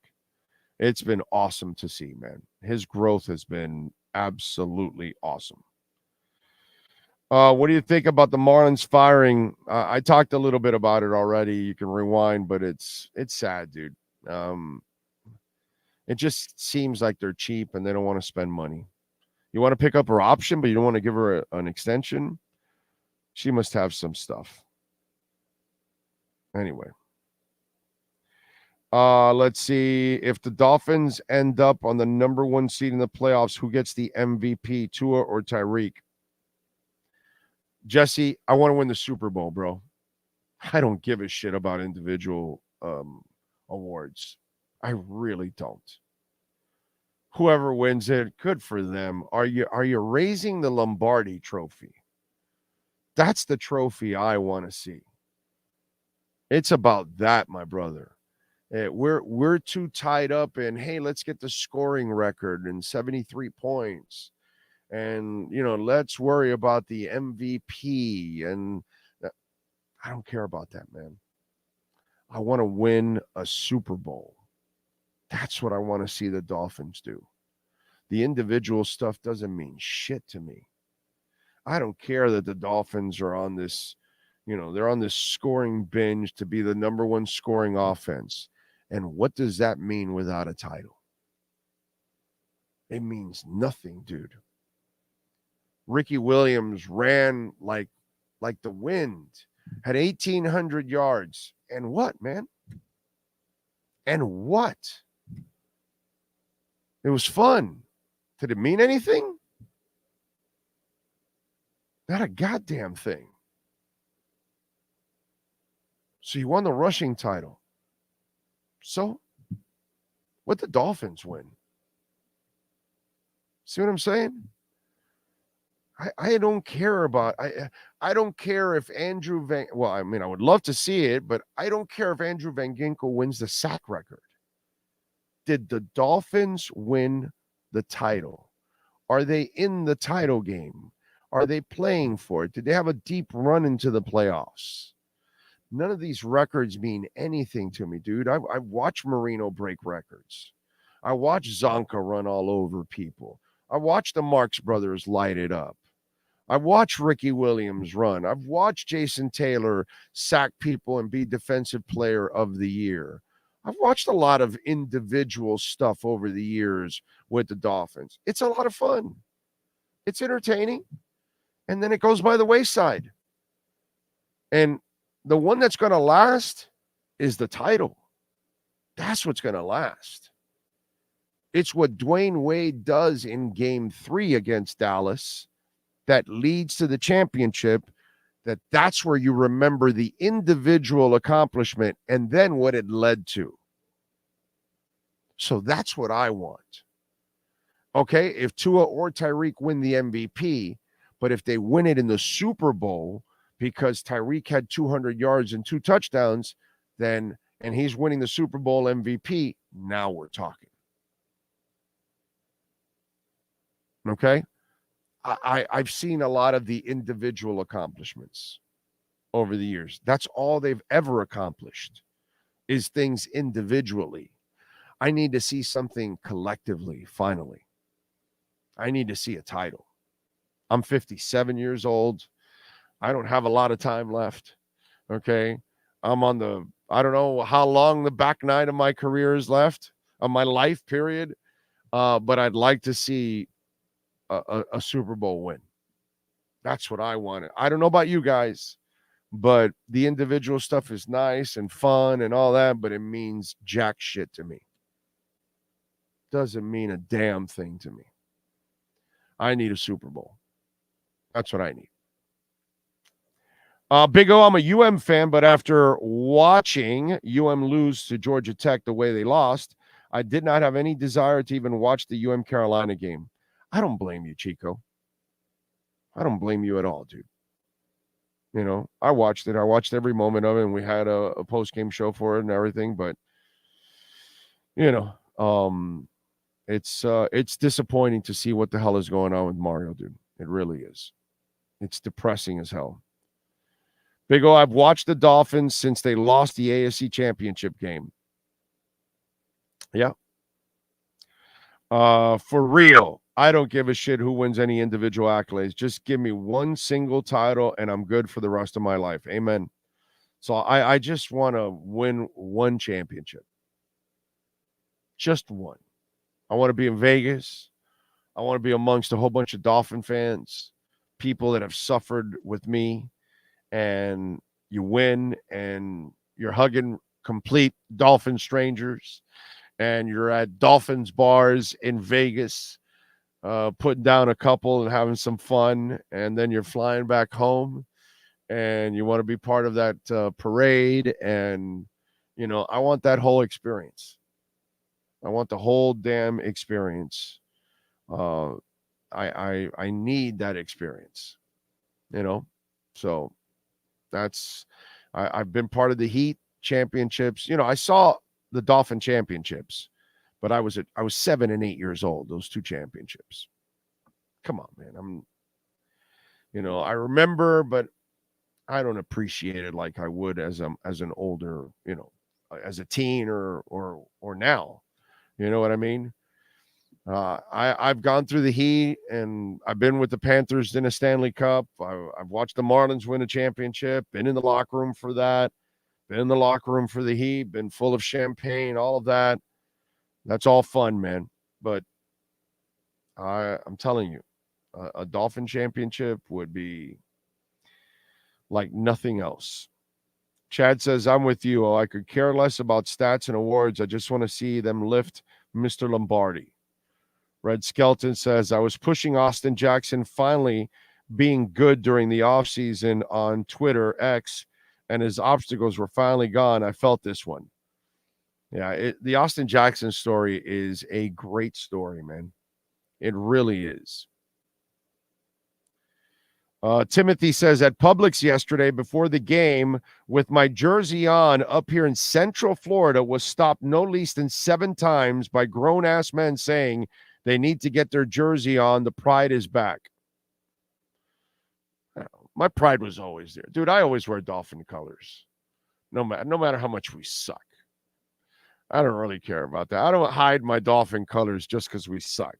I'll tell you we suck. I'll hate it that I tell you we suck. Okay? But Joe Philbin's not stopping me, or Cam Cameron's not stopping me from wearing my aqua and orange. Ever. So, you know, I don't wait till we're actually good. But anyway. Jason Flynn says, you're mad delusional. I don't know if he's talking to me or somebody else. But I am mad delusional. So you probably are talking to me, Mr. Flynn. Big O, did you see Raheem Mostert yell at Liam Eichenberg for missing a block? No, I did not. Adriel Heat says, I agree with you, Big O. I've been a fan for 30 years, and I bet my money with Vegas we're going to win the Super Bowl, but I agree. All I want as a fan is the ring. Yeah, man. That's all we should want. You know? Big O, if the Dolphins win the Super Bowl this year, I'm running down the street waving my Dolphins banner in my neighborhood. LOL. There you go. The pots and pans will be all over here in South Florida. Big O, on a side note, would be nice to see Marino get that well-deserved ring too. Yeah, but, you know, Marino isn't going to look at that ring the same way he would if he was playing. You know what I'm saying? That stuff doesn't – that he'll be happy for the organization because Dan is a Dolphin through and through, but he's not going to cherish that ring like he would if he would have won it. I got to tell you something. I'm still bothered that he doesn't have a ring. That shit still gets to me to this day. That Dan Marino doesn't have a ring. That you know, the team couldn't do good by him to put the right people around him so he can be successful. That's the part that, you know, it just absolutely sucks, to be quite honest. By the way, Craig Zinn's Acura of Pembroke Pines at 15601 Pines Boulevard, just off of I-75 and Pines. And By the way, Ira Winderman and our Acura Pembroke Pines Miami Heat report is about to drop. I know we got that going on right now. We got some special deals going on with incentives, 3.9% financing right now, 36 months on the 2024 Integra, only $329 a month. And right now, 3.9% financing also on the 2023 TLX, $399 a month. The 2024 MDX, we got an MDX here in the house. It is $529 a month, 36 months on 3.9% financing. The TLX Type S is in stock, the 2023. We still have those. You can get it for $649 a month. We got some amazing deals going on right now. And by the way, you can also check out the certified pre-owned vehicles. Got a large selection of those. Get down to 15601 Pines Boulevard, just off of I-75 in Pines. Finest dealership in the business, baby. It is Craig Zinn's Acura of Pembroke Pines. So Bitcoin over 28,000. It was just under 27, jumped all the way to 29, came back down to 28.1. Interesting. So clearly when it went to 29, some folks said, let me sell some here because I got some prop. Because you got to remember, there are people that loaded up at 16,000 and they bought, a couple million.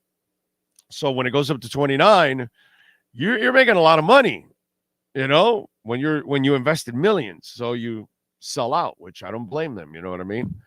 Us working stiffs, we only bought a little bit of Bitcoin. We have to wait for it to go a lot higher. Then we can enjoy a little bit of profits. Big O, I know Tua is a laid-back guy and doesn't respond to hate and other slight little comments. However, when he is lifting the Lombardi, what do you think he will say in that mic on stage? He'll say all the right things. He won't say anything out of place. He'll thank his teammates. He'll thank his family. He'll thank his coaches. He'll thank the ownership, and he'll thank the fans, and he'll say, without you guys, it would not have been possible. And it's over. And he could have thrown for 800 yards and 8 touchdowns, and the man is never, ever going to make it about him. That's why you've got to love everything about Tua. Every goddamn thing. Every trait that guy has, you got to love. He's just wired perfectly. Okay? Perfect. Couldn't have asked for anything. I guess make him 6'5", 230 and run 4.5. I get you guys are going to say that. Whatever. But outside of the physical things that you guys, some of you are so in love with, the guy's just an absolute monster. And so you can bet your ass that he's going to do what I rarely would ever do. He'll handle everything perfectly. Let's see. Eddie Lepp says, agree. The saddest day in sports for me was when Marino retired and I knew he had no shot at getting a ring anymore. Yeah, it was terrible. That loss to the Bills in the 92 championship still hurts to this day. They killed us with screen passes all day. Kelly to Thurman Thomas, like 300 yards. Oh, what you've done to Shepard and others in your profession deserves respect. However, I want to say that you have also been a reliable voice shepherding the fans like me too. Respect. Thank you, sir. Appreciate you. Very nice. Let's see. He'll thank Jesus first. Yes, he will. And I don't have a problem with that. If the Dolphins win a Super Bowl, Marino can be given a ring also. My brother-in-law has a championship ring from Ohio State as a trainer. Yeah, Marino will be given a ring because he's kind of part of it's not kind of. He is part of the organization. And he does help out. He's in meetings. He's giving tips to them and all that. So, yeah. Yeah, he'll be given a ring. But again, it'll be a nice thing for him, like a novelty, but he's not going to look at that ring like he would if he would have won it. Okay? That is a competitor, first and foremost. All right? For Dan, he wants to be the guy winning it. Let's see. Tua will hold up the Lombardi trophy and say, I feel like golfing. Get it, Flores? And then wink at the camera. That would be good. Or he lifts up the trophy and says, and you know what? Some people thought I played too much golf. And just leave it at that. Can you imagine if Tua wins the Lombardi and he holds up the Lombardi like a mic and he looks in the camera and he says, and some people thought I played too much golf. Super Bowl trophy check. Not a mic check. Boom. He just drops the Super Bowl trophy and he walks off the stage. Like, what up? And Flo is sitting there somewhere going, son of a bitch. Yeah, that would be good. I like it. I like it. Or how about this? Tua Tagovailoa, you know, you came into this league with so much controversy. You have fought through it all. You fought through some brutal injuries. And you have become the best quarterback in the league, and now you are lifting the Lombardi trophy. What do you have to say? Well, I got to tell you, the offense was flowing today. And let me tell you, when Mike was actually in a flow, calling all the plays, we really were in a groove. I got to tell you, man, there was no doubt about it that this team was ready to flow to a championship. And he just starts throwing the flows out there in every which way possible. We're going to keep this flow going and win another one next year. That's what he's going to tell the crowd after the parade. Keep the flow going without Brian. That's all. So that would be the best right there. I was in a real flow tonight. In fact, that probably is the theme of the game. Everyone was in a flow. Did you see Mostert? He was in a flow, got 130 yards. Did you see the linemen? They were all in a flow, blocking. They were amazing. And Mike McDaniel was in a flow. He called a perfect game. That's it. That would be the best right there. I would lose everything. I don't think I would stop laughing for like 8 years. You'd come back in 2030 and you'd find me in the same press box just laughing. Like, that guy won't stop. Yeah, I know. That was the Tua Super Bowl. He won't stop laughing. It was the flow thing. And then the laugh gets louder. You know, because every time you mention flow, I'm just going to laugh a little louder and all that. That would be fantastic, actually. If it all flowed that way, would be good. Big O, they can sign Marino right before the playoffs and give him one pass on the Super Bowl. Remember, he said he's going to stay retired. Oh, man. That commercial's good. Is there anyone who has a fire lit in his soul? It's Tua. When he wins, he will be as humble and classy as a human being as we've ever seen him be against all the hate. Class act, man, right there. He is. He is. He has handled, nobody would handle, outside of Tim Tebow. He's the only other person I could tell that could handle all this kind of hate. Tebow's the only other guy that's wired that way, that it's not going to affect him. You know? It's not how you drive, it's how you arrive. Tua wore 13 at Bama, just saying. If Tua wins Super Bowl MVP, Calturd is going to be a hater. That guy is a joke. Is he still hating on Tua? Because I know I don't listen to the guy, but I know that he was an anti-Tua guy. Is he still an anti-Tua guy? Like, there, like, how many of you are left? That makes no sense at this point. Have you not figured out the guy's the real deal? Like, that is so odd, ladies and gentlemen. I am this is completely out of ignorance. I'm not exactly sure. You guys got to tell me. And for those of you that actually keep up with the clown, is he still hating on Tua? Yes, he hates on Tua. He said Tua's a system. Oh, wow. Man, you really don't understand football if you think he's a system QB. Those are lazy takes that people have sometimes that I just don't understand it, man. Why would you say something like that? I don't get that one. I really don't. What killed Marino's Super Bowl chances was Jimmy Johnson changing the roster since 96. Yeah, I don't know if they would have had the Super Bowl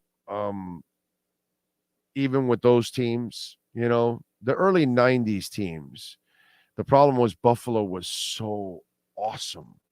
But the early 90s teams may have been the ones that had the best chance. You know? Yeah, by the way, Jimmy proved that he's really not a great game day coach. And I've kind of repeated this over and over again over the years. He got his ass kicked constantly as a Dolphin in the playoffs. He underachieved at the University of Miami. And when he should have won more than he did. You know, those Dallas teams were so dominant. He did a marvelous job of building those. That's where everything went well. But it's a game day coach. It's not really as good as people, you know, he's not really that good. He was more of a recruiter and a motivator than really a game day X's and O's guy. Just saying. He says all Tua has to be is accurate quarterback, and that's all he has to be, saying he's playing well because of the situation he's in. Well, that's just absolutely stupid.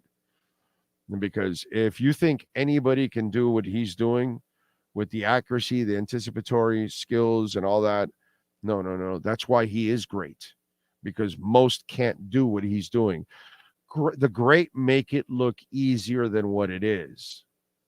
Okay, that just proves that the guy doesn't really understand this game. You know, and this happens all over, bro.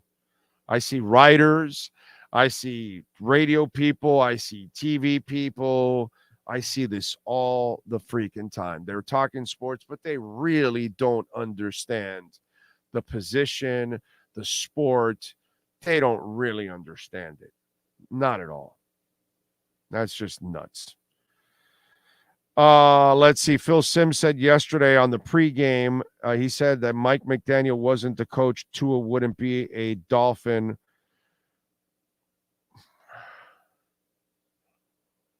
Well, did Flores get his way or the owners get their way? He might be right. He's not lying there. Those guys want to replace him. So if they do end up cock-blocking Greer, they end up quitting on Tua. Yeah, that happens. And ask him what happened to Archie Manning if he wouldn't have been in New Orleans. And ask him what happens to David Carr if he doesn't land in Houston getting sacked 70 times a year. And ask him what happens if Steve Bartkowski ends up on a real team. I mean, I could talk about that all throughout the history of time.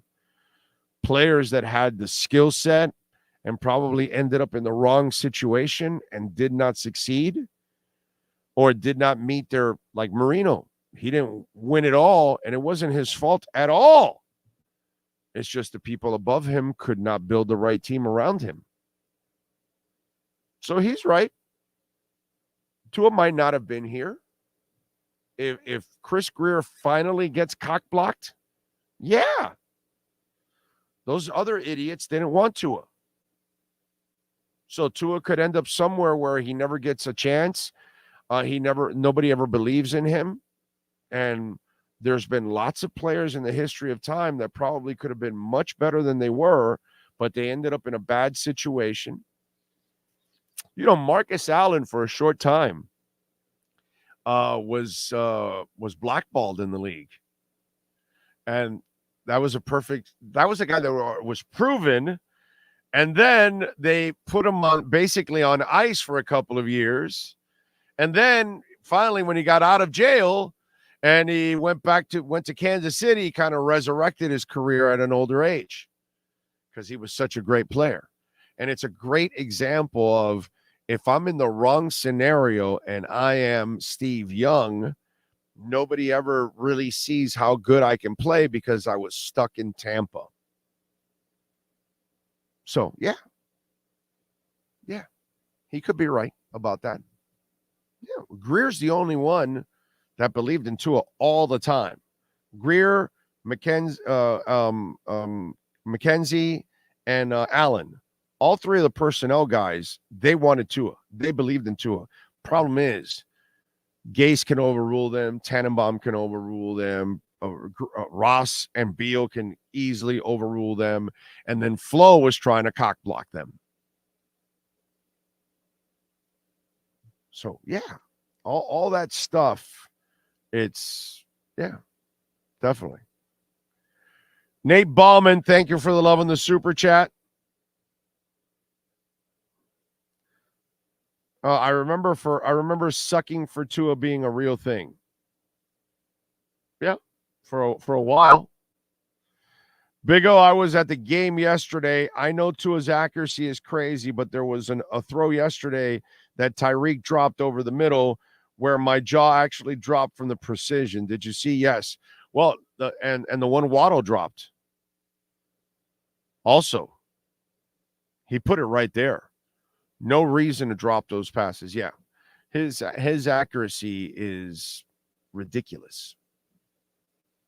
It's absolutely ridiculous. Baptist Health of South Florida, folks. We got locations everywhere. Got a new location over at Hard Rock Stadium. Got another one in Doral at 9500 Northwest 58th Street. Fisherman's Community in Marathon Key at 3301 Overseas Highway. For our friends in Boynton Beach, Bethesda East and West. I've got South Miami, 6200 Southwest 73rd Street. West Kendall Baptist, 95th and 162nd, pretty close to my house.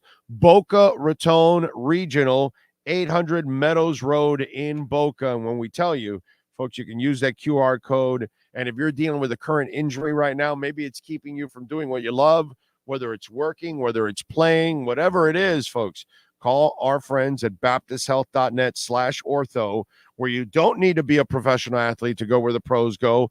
The doctors at Baptist Health Orthopedic Care can see you now. Visit baptisthealth.net/ortho to request an appointment and get yourself back in the game. So if you have an injury right now that's keeping you from doing what you love, take charge of your health and get back in the game with the help of the all-pro staff at baptisthealth.net/ortho. Do it. And again, whether it's an injury, and the other thing I want to mention is a colonoscopy. And I want to mention it again because if you haven't heard me, I had mine at Baptist Health about 6 months ago, got a clean slate. I was lucky. And I was very stupid. I waited till I was 56 to do it. It's dumb. If you're in your late 40s to 50, you should already be doing your first one. Okay, folks? And go to Baptist Health to do it. Let me tell you something. The reason why I waited till I was 56 because I'm a moron. I thought it was like, wow, this is an odd procedure, bro. Embarrassing, this, that. And, you could have something seriously wrong with you. You could get it detected early and save yourself. You know what I'm saying? And luckily for me, everything checked out. They told me we don't need to see you for 5 years. Great. But folks, if you're in your late 40s and you're like me, you keep, this is embarrassing. Oh, I don't want, this is uncomfortable. It's not embarrassing. It's not uncomfortable. They do an incredible professional job to make you feel real comfortable. Okay. And I kind of harp on this colonoscopy stuff because it is so serious. And it is so important to, God forbid you have something, let's find it early so we can get it treated and you can move on with your life. You know what I'm saying? So please don't do what I did. Please don't do what I did because I was dumb. If you're already in your late 40s to 50s, please call them already. Use that QR code and set up a colonoscopy at BaptistHealth.net. Big O, correct me if I'm wrong, but wasn't it Al Davis that was derailing Marcus? Yes, it was. It was Al Davis. Yes, sir. It was the Raiders and Al Davis. And then he got out and went back to Kansas City, and had a really strong career to his really strong end to his career, even at an older age. It was impressive to see that Marcus Allen, he was still fresh because they had kept him out for a couple of years. Yeah, that was, rest in peace, Al Davis, but that was criminal what he did to Marcus Allen. That was some dirty shit that he did to Marcus Allen. So, yeah. You are knocked out within seconds and you wake up and go home like nothing happened. Yep, exactly. Yeah. That's exactly it with the colonoscopy. You wake up, you go, they put the mask on you, you're gone in 10, 12 seconds. And then you wake up 45 minutes later and nothing, dude. That's it. They give you a little bit of juice or whatever, and then you're off and running and you're gone. And it's like nothing happened. I'm telling you, man, you got to do it. You got to do it. And after you do it, you're going to go, why did I wait so long? Why did I think this was that bad when it's not that bad at all? It's telling you, it's definitely worth it. I know it's like beating a dead horse, but what do you think Fangio's logic behind thinking Nickerson and Kohu should be getting snaps above Smith, especially when they have been struggling? Obviously, Cam Smith is not ready, dude. I don't know why some of you have a hard time understanding that. Not every rookie makes an easy transition. So sometimes you need the right environment, the right system, and sometimes you just need some time to develop. So if Cam Smith isn't playing, it's because Cam Smith isn't impressing. That's my story, and I'm sticking to it. Hey, let's get to our 3A Graphics sports calendar. Love talking about Alan Blanco and the great people at 3A Graphics, 980 West 22nd Street in Hialeah. Custom printing and embroidery, folks. 786-618-1443. Tonight, Cowboys at the Chargers. Cowboys favored by 1.5. Which choking team will win is the question. Panthers 0-2. Tonight, game 3 of the regular season. They are visiting the Devils at the Prudential Center. I saw U2 there a few years back. We saw them 4 times in New York. 3 of them were in Madison Square Garden, and 1 was in Jersey at the Prudential Center. Wednesday, Inter Miami playing its second to last game of the season at Drive Pink, hosting Charlotte. The Heat last night beat the Grizzlies 132-124. Wednesday, they will take on Brooklyn. Friday, they're in Houston as they continue their set. That is your 3A Graphics sports calendar. Custom printing and embroidery. Call our friends at 3A Graphics, 786-618-1443. So, interesting stat that came up. And this is one where when you think about it, you're like, damn, dude, this is something that a lot of people can learn from, including the Miami Dolphins. So Kyle Shanahan has a problem playing against one specific person.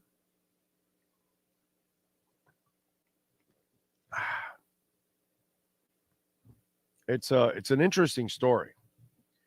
So the San Francisco 49ers were handed their first loss of the season on Sunday after an elite defensive performance by the Browns, prompting some questions about Kyle Shanahan's record against one opposing coach. A number of analysts noticed on Sunday that the Niners lost 1917 is now 1-9 against defenses coached by Browns defensive coordinator Jim Schwartz. That stat dates back to 2008 and includes meetings when Shanahan was an offensive coordinator. The stat was widely noted leading up to the matchup as well, with the added note that Shanahan's offense just averaged 15.7 points per game against Schwartz's defenses, and Shanahan's units reached 20 points just once. Those trends continued Sunday when the Niners were limited to 17 points. The Niners had some extenuating circumstances on Sunday, which certainly hindered their offense, but less Shanahan had to deal with facing Schwartz. The better for him at this point. 1-9 against Jim Schwartz. So if you're Vic Fangio, okay, you need to watch that film just in case you do end up facing San Francisco in the Super Bowl. Excuse me. 1-9 versus Jim Schwartz. They got your number, brother. Holy crap, they own you in a big time way. That, my friends, is a stat and a half right there. Let me give you a little birthdays today on October 16th. Let's go with Suzanne Summers. Wow. She passed away yesterday, and today's her birthday. Oh, man. She was born in 46 on this date and passed away yesterday in 2023. Amazing. John Mayer, singer, guitarist. He is 46, pretty damn good guitarist. Bryce Harper, baseball player, is 31. Laureen, pop singer, is 40. Let's see. Naomi Osaka, tennis player, is 26. Angela Lansbury, she was born in 25 on this date. We lost her in 22. Flea, one of the best bassists out there. He is 61 years old. Red Hot Chili Peppers, of course. Sean, Kenny Omega is 40 years old today. Legit wrestler? Oh, I got a 2 thumbs up. Okay, because I have no idea. Manute Bol. He was born on this date in 62. We lost him in 2010.